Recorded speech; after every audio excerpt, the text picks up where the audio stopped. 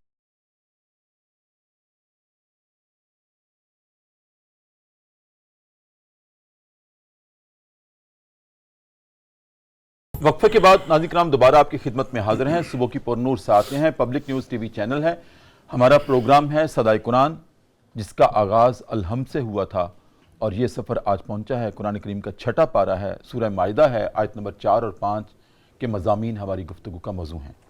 Doctor صاحب، شکاری جانور اور شکار کی بات ہو رہی ہے، جی، میں نے اپنے مقدمے میں بھی عرض کیا تھا کہ شکاری جانوروں میں تو سدائے ہوئے کتے بھی آتے ہیں، جی، کیا سدھایا ہوا کتا شکار کر کے لائے ہمارے لیے حلال ہے، جائز ہے؟ میں نے عرض کیا تھا کہ کتا جس کو ہم نجس سمجھتے ہیں وہ تمہارے کپڑوں کے ساتھ گزرتے ہوئے لگ جائے تو ہم اس کو ناپاک تصور کرتے ہیں، کجا کہ وہ کتا شکار کر کے لائے اپنے دانت گاڑ کے یا اپنے پنجے گاڑ کر کسی جانور کو جس میں اس کے دانت ہی کھب گئے، تو کیا وہ ہمارے لیے حلال رہا؟ بے شک ہم نے اس کتے کو بھیجتے ہوئے اللہ اکبر بھی کہا تھا۔ ڈاکٹر صاحب، بنیادی طور پہ ہم ہیں اللہ اور اس کے رسول صلی اللہ علیہ وسلم کے احکام کے تابع۔ جی بالکل۔ تو جس وقت اللہ تعالیٰ کسی چیز کو ہمارے لیے استعمال اس کو جائز قرار دے اور اس کے محبوب علیہ السلام، تو وہ ہمارے لیے جائز، ٹھیک، اور جب اللہ اور اللہ کا رسول صلی اللہ علیہ وسلم اس کے لیے ممانت کر دیں تو وہ ممانت۔ ٹھیک، اور شریعت میں استثناء کا اصول یہ کار فرما رہتا ہے۔ مثلا اب عام جو کتے ہیں، جی، ان کتوں سے شریعت اسلامیہ نے 2 طرح کے کتوں کا استثناء کیا ہے۔ اچھا، نمبر 1 وہ کتا جو آپ رکھوالی کے لیے رکھتے ہیں، اور نمبر وہ کتا جو آپ شکار کے لیے رکھتے ہیں۔ اب باقی سارے کتوں کے جو احکام ہیں وہ اور ہیں، ان میں سے 2 نکل آئے۔ ان میں سے 2 کتوں کا استثناء کر لیا گیا۔ ایک کتے کا کہ جو آپ نے حفاظت کے لیے رکھا ہے، اب ویسے تو جب ہم دیکھیں تو نبی کریم صلی اللہ علیہ وسلم نے فرمایا کہ جبریل امین علیہ السلام تشریف لائے اور فرمایا کہ اے اللہ کے رسول صلی اللہ علیہ وسلم، جس گھر میں کتا ہو یا جس گھر میں تصویر ہو رحمت کا فرشتہ نہیں آتا، تو ہم وہاں داخل نہیں ہوتے۔ لیکن ان کا استثناء کر لیا گیا کہ اگر کوئی اپنے کھیتی باڑی کی حفاظت کے لیے یا اپنے گھر کی حفاظت کے لیے کتا رکھتا ہے تو یہ کتے کے باقی جو احکام ہے اس سے مستثنا ہے۔ ٹھیک ہے، اسی طریقے سے جو شکاری کتا ہے، شکاری کتا بھی دوسرے کتوں سے مستثنا ہے۔ اب اگر کوئی بندہ اپنے کتے کو سدھارتا ہے اور اس کو سکھاتا ہے، جسے کلب معلم کہا جاتا ہے، سدھارا ہوا کتا، سکھایا ہوا کتا، اور اس کا جو کرائٹیریا ان آیات کی روشنی میں آگے فقہاء کرام نے بیان کیا وہ یہ ہے کہ ہمیں کب معلوم ہوگا کہ وہ کتا سدھایا ہوا ہے یا نہیں ہے۔ اچھا، تو اس کے لیے جو پہچاننے کا طریقہ بتایا گیا وہ یہ کہ آپ اس کو 3 مرتبہ مسلسل شکار پہ چھوڑیں۔ اچھا، آپ اس کو چھوڑیں، ایک دفعہ چھوڑیں اور وہ گیا اور اس نے شکار پکڑا اور وہ لے آیا، اس نے خود وہاں پکڑ کے یا رستے میں شکار کو کھانا شروع نہیں کیا، بلکہ آپ نے اس کو بھیجا شکار اس پہ، حد تک سدھایا ہوا، اس حد پہ سدھایا ہوا ہو۔ ایک دفعہ بھی ایسا ہوا، 2 دفعہ بھی ایسا ہوا، 3 دفعہ بھی ایسا ہوا۔ جب وہ مسلسل 3 دفعہ بھیجنے پر شکار پکڑ کے لاتا ہے اور آپ کو دے دیتا ہے تو ایسے کتے کو یا ایسے جانور کو سدھایا ہوا جانور جو ہے وہ کہا جاتا ہے۔